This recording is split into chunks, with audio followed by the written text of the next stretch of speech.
أعوذ بالله من الشيطان الرجيم. بسم الله الرحمن الرحيم.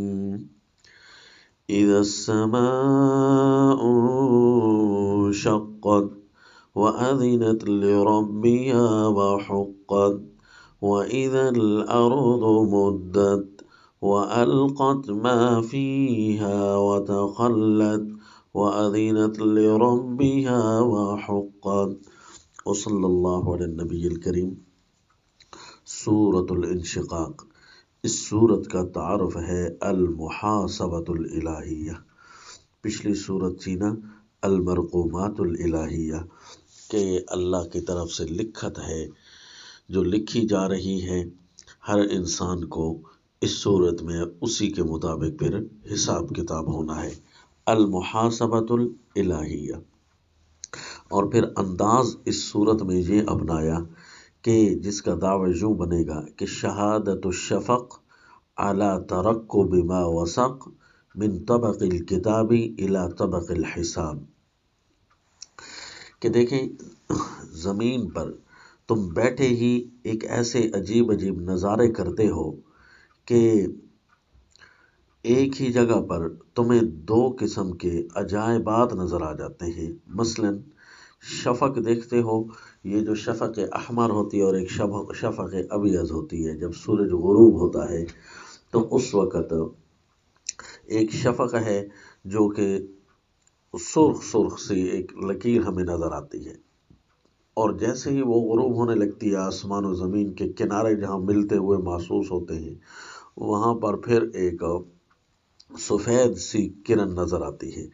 یہ آخری اشارہ ہوتا ہے کہ اب سورج ڈوب رہا ہے. تو جیسے ہی سورج کی ضیاء پاشیاں اپنی انتہا کو پہنچتی ہیں تو اس وقت ایک عجیب قسم کے نظارے تمہیں دیکھنے کو ملتے ہیں کہ رات جتنی چیز پر پھیلتی جائے گی سب کو اندھیرے میں بدل دے گی. یک لخت وہی چیزیں جو روشن تھیں وہی چیزیں اچانک اندھیرے میں بدل گئیں. واللیل وما وسق والقمر اذا اتسق. اور پھر چاند عجیب سا تمہیں نظر آئے گا کہ اس کے اندر ضیاء پاشیاں، روشنیاں، نور برقرار ہے بلکہ اور تیز ہو گیا ہے، اور تیز، حتیٰ کہ اذا اتسق جب پورا ہو جاتا ہے.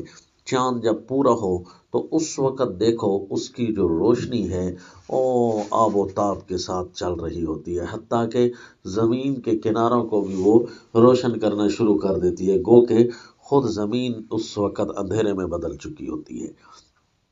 تو ایک ہی وقت، ایک ہی لحظہ میں ایک چیز ہے جس کی روشنی تھمنے کا نام نہیں لے رہی، اور ایک ایسی چیز ہے جو کہ مکمل اندھیرے میں بدل گئی اسی وقت میں. تو یہی حال ہونے ہیں انسان کے ساتھ. انک کادح الی ربک کدحا فملاقیہ. اے انسان تو اپنے رب کی طرف کوشش میں لگا ہوا ہے. جاہد سارع ساعن، یعنی یہ سارے اس کے وسیع تر معنی موجود ہیں کہ تو اپنے رب کی طرف ہی لمحہ بلمحہ قریب ہوتا جا رہا ہے اپنی کوشش کر کے. اور چاہے کوئی گناہ کر رہا ہے نا تب بھی وہ اپنی ایک کوشش کے ساتھ چل رہا ہے. یہ تو نہیں ہے کہ گناہ کوئی آسان ہوتے ہیں، وہ بھی تو اسی میں بھی تو اسی طرح انرجی لگتی ہے. نیکیوں میں بھی تو انرجی لگتی ہے، البتہ نیکیوں میں سکون ہی سکون ہوتا ہے. گناہ کے اندر کوشش بھی ہے، بے سکونی بھی ہے، درد بھی ہے، دھوکہ بھی ہے، دکھ بھی ہے.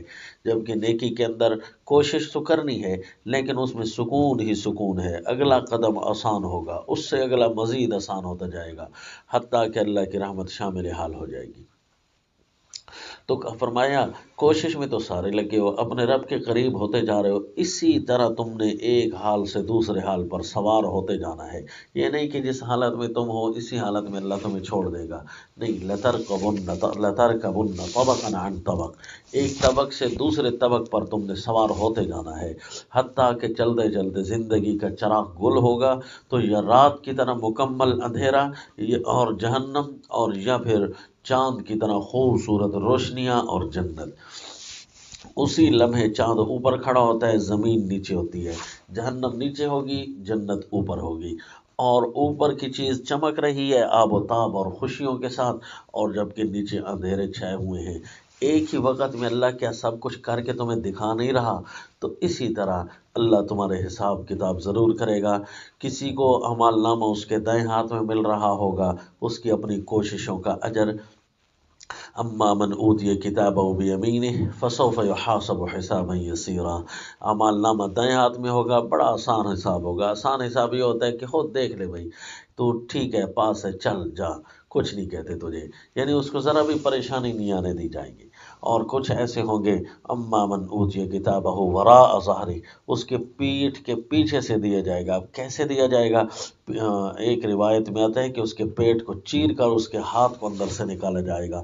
واللہ عالم ترتیب کیا ہوگی، کیا کیا صورتیں ہوں گی اس کو پیٹھ کے پیچھے سے دینے کی، یعنی وہاں پر اس کو اس کا اعمال نامہ دیا جائے گا۔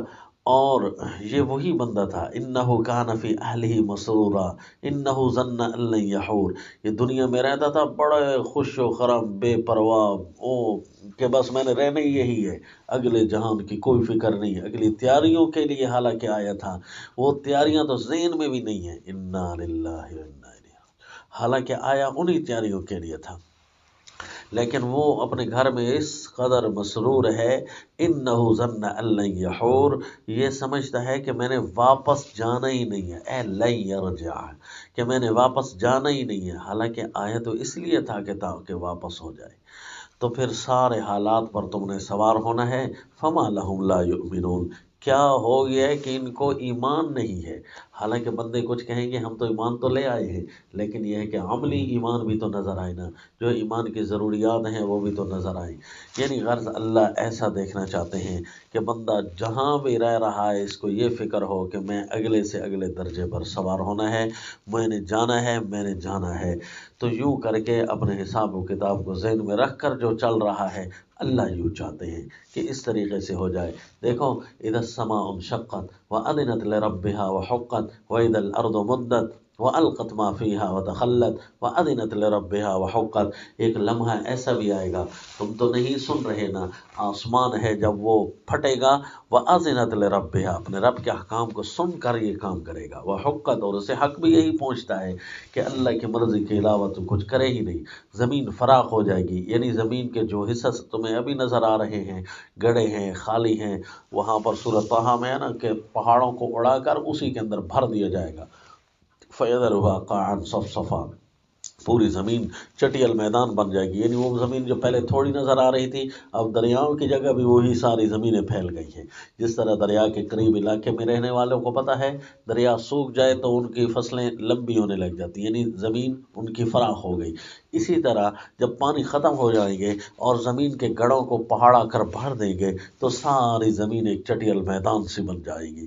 تو یہ ہے کہ وَإِذَا الْأَرْضُ مُدَّتْ، زمین کو پھیلا دیا جائے گا، وَأَذِنَتْ لِرَبِّهَا، وہ بھی اپنے رب کے حکم کو سنے گی، کان لگائے گی، وحقت، اور اسے یہ حق بھی پہنچتا ہے اللہ کے امر کے علاوہ اور جائے گی کہاں، کیونکہ وہ ایک اللہ کی امر سے ہی پیدا ہوئی ہے، اللہ کی ہی چیز ہے، انسان ہے کہ اللہ کے امر سے پیدا ہو کر اللہ کی نافرمانیاں کرتا ہے، جبکہ ذرہ بھی نہیں ہے، کچھ بھی نہیں۔ اسے اپنے حساب کو سوچ کر ہر قدم اٹھانا ہے۔ وما علینا الا البلاغ۔